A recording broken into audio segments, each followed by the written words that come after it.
नमस्कार, मेरा नाम कीवानंद जोशी है और आप देख रहे हैं जैन धन ग्रुप। तो सबसे पहले मैं आपको बता दूं कि हमारी वीडियो में क्या-क्या होने वाला है। हमारी वीडियो में आपको बहुत सी इन्फॉर्मेशन मिलने मिलने वाली है कि दरअसल कुछ चल क्या रहा है। 2024 के इलेक्शन आने वाले हैं, बहुत नज़दीक है। अलग-अलग नेता, अलग-अलग पार्टियों के नेता खड़े होकर कोई ना कोई बयान दे रहे हैं। इधर नरेंद्र मोदी लगे पड़े हैं किसी तरीके से 400 सीट आ जाए। उधर राहुल गांधी लगे पड़े हैं अपनी न्याय यात्रा निकालते हुए कि भाई देखो भारत में तो अन्याय हो रहा है। अब हमें समझना होगा यहाँ पर कौन सही और कौन गलत है। देखो सही और गलत का फैसला आपको करना है। मैं कुछ फैक्ट की बात करूँगा। भारत में 500 साल से राम मंदिर का मुद्दा था। 500 साल। 500 साल में लगभग 50 साल, 50 लेके चलते हैं, 55 साल लेके चलते हैं। 55 साल कांग्रेस रही, लगभग 15 साल बीजेपी ने राज किया। आज कांग्रेस पार्टी ये कह रही है कि राम मंदिर बीजेपी के का एजेंडा है, बीजेपी का प्रायोजित प्रोग्राम है, इसलिए हम उसकी प्राण प्रतिष्ठा में नहीं जाएंगे। उसके अलावा ना जाएंगे, ससम्मान नहीं जाएंगे, मतलब सम्मान के साथ वहाँ जाना अस्वीकार करते हैं। ऐसा कांग्रेस पार्टी या विपक्ष कह रहा है। बहुत सारी पार्टियों ने ऐसा कहा है। अखिलेश यादव ने भी कहा है और राहुल गांधी ने कहा है। बहुत सारे लोगों ने ऐसा कहा है, बहुत सारी विपक्षी पार्टियों ने ऐसा कहा। इसके अलावा राहुल गांधी आजकल भारत में अभी अभी कुछ दिन अभी आपको पता होगा, पिछले साल उन्होंने भारत जोड़ो यात्रा की थी। तो भारत जोड़ो यात्रा का तो इतना प्रभाव पड़ा नहीं। सोचा कि नहीं, इस बार कुछ नया करते हैं। इस बार उन्होंने करी भारत जोड़ो न्याय यात्रा। न्याय, उन्हें ऐसा लगता है राहुल गांधी को कि भारत में अन्याय हो रहा है। अब अन्याय हो किसके साथ? देखो ये मैं नहीं कह रहा हूँ, ऐसा राहुल गांधी का मानना है। अगर वो ऐसा नहीं मानते तो शायद भारत जोड़ो न्याय यात्रा तो नहीं करते। भारत जोड़ो यात्रा पार्ट 2 कर सकते थे। उन्हें लगा कि भारत के अंदर अन्याय हो रहा है और न्याय को रोकने के लिए न्याय यात्रा करनी पड़ेगी, ऐसा उनका मानना है। अब न्याय किसके साथ नहीं हुआ है? समझने वाली बात है ना। सुप्रीम कोर्ट का फैसला आता है हिंदू पक्ष में और ये कहा जाता है कि भैया वहां पर राम मंदिर बनेगा और वो बन जाता है। प्राण प्रतिष्ठा हो जाती है। प्राण प्रतिष्ठा होने के बाद राहुल गांधी न्याय यात्रा शुरू करते हैं। समझ रहे हो ना आप? न्याय यात्रा मतलब कि वो भारत में रहने वाले 35 करोड़ मुसलमानों को ये बताना चाहते हैं कि आपके साथ अन्याय हो रहा है। ऐसी बात नहीं है, मुसलमानों के मसीहा बहुत है, ओवैसी साहब हैं, बहुत सारे मसीहा हैं। लेकिन राहुल गांधी को लगता है कि वो अगर कहेंगे तो ही उन्हें वोट मिलेगा। अब अगर मुसलमान मेरी इस वीडियो को देख रहे हो तो जरा थोड़ा आप भी दिमाग लगाना। जो भी है वो कोर्ट का फैसला कुछ भी है, वो अलग चीज़ है। लेकिन राहुल गांधी आप लोगों को ये बताना चाह रहे हैं कि आपके साथ अन्याय हो, तो फिर न्याय किसके साथ हुआ? कोर्ट ने अगर फैसला दिया है तो दोनों पक्षों की दलील को सुनकर तो दिया होगा ना। एक तरफा तो कोर्ट कभी फैसला देती नहीं है। भाई एक की सुनी ही नहीं और फैसला दे दिया, नहीं नहीं यार ये तो बिल्कुल सही है, नहीं बिल्कुल सही है, इसको दे देना चाहिए। कांग्रेस ने बनाया प्लेसी फॉर वर्शिप एक्ट 1991। उसे न्याय करना था किसके साथ? मुसलमानों के साथ। वर्शिप एक्ट लेकर आया। बहुत से लोग ये कहेंगे कि यार ये तो मुसलमान के खिलाफ बोल रहा है। भैया मैं मुसलमान के खिलाफ नहीं बोल रहा हूँ, मैं एक विचारधारा के खिलाफ बोल रहा हूँ। सोचिए कि विचारधारा क्या रही होगी 1991 में। उन लोग भी जिन्होंने एक प्लेसी फॉर वर्शिप एक्ट लेकर आए, उन्होंने ये कभी सोचा ही नहीं कि हिंदू कभी खड़े, उसे उन्हें लगता था कि हिंदू तो कभी खड़ा जागेगा ही नहीं, कभी पूछेगा ही नहीं तूने ये क्यों करा। उन्हें ये लगता था कि तू कभी जागेगा नहीं, हिंदू कभी सोया रहेगा, बस वो बिस्तर में पड़ा रहेगा एक कोने में। तो उन्होंने प्लेसी वर्शिप एक्ट लेकर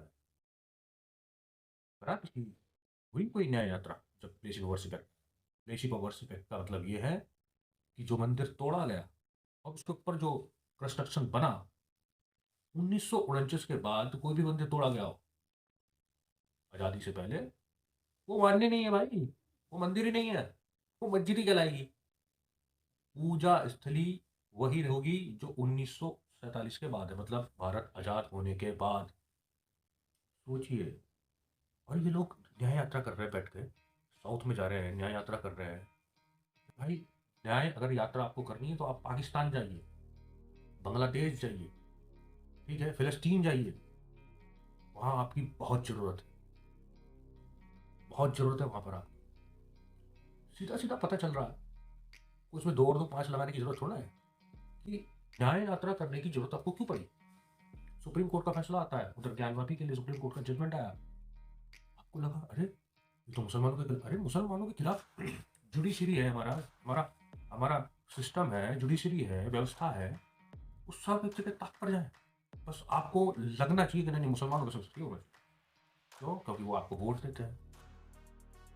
मैं तो ये समझ में नहीं आ रहा है, मुसलमान को भी, मुसलमान वोट बैंक बनकर बैठा क्यों है? क्यों वोट बैंक बनकर बैठा है?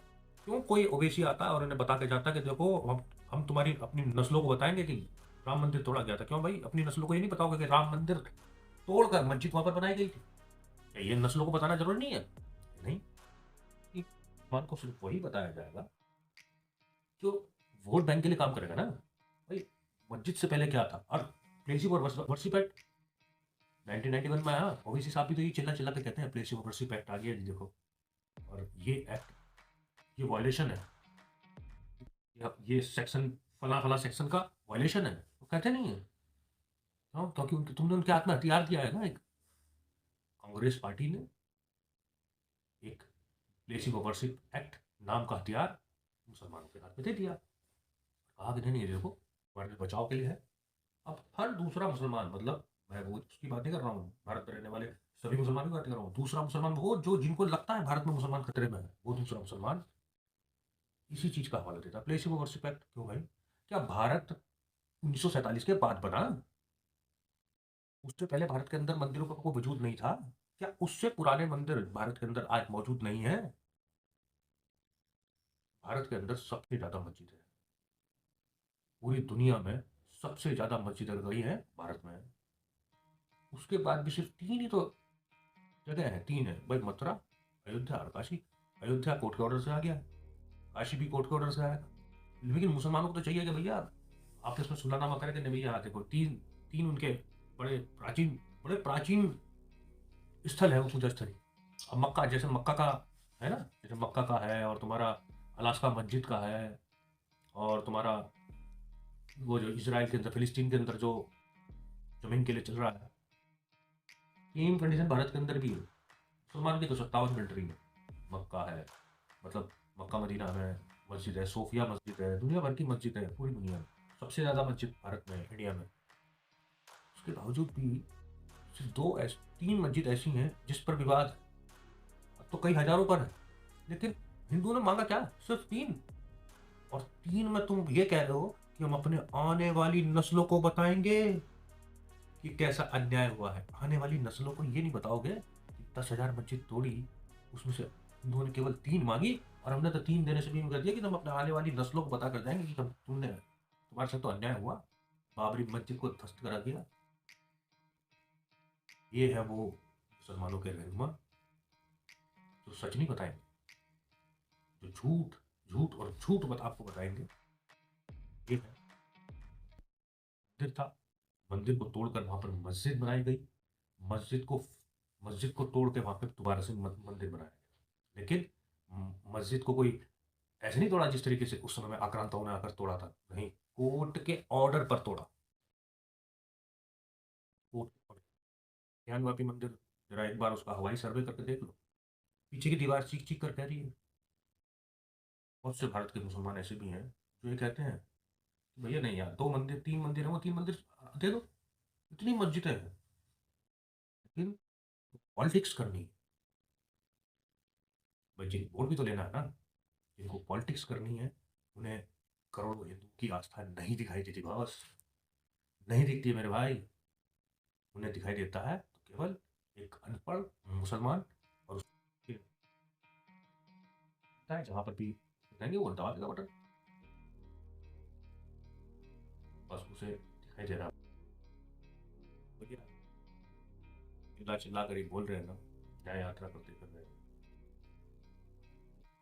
उन लोगों के लिए मैसेज है कि आप जितना मर्जी पकड़ा लो, होगा तो वही जो विधि संगत है, होगा वही जो कानून संगत है। आप फड़फड़ाते रहो, आप बताते रहो दुनिया में ये मस्जिद तोड़ी गई,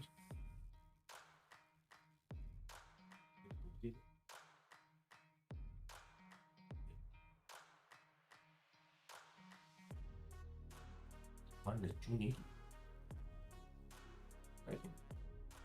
आप लोग सह लेने वाले हैं। खैर मिलते हैं नेक्स्ट वीडियो में।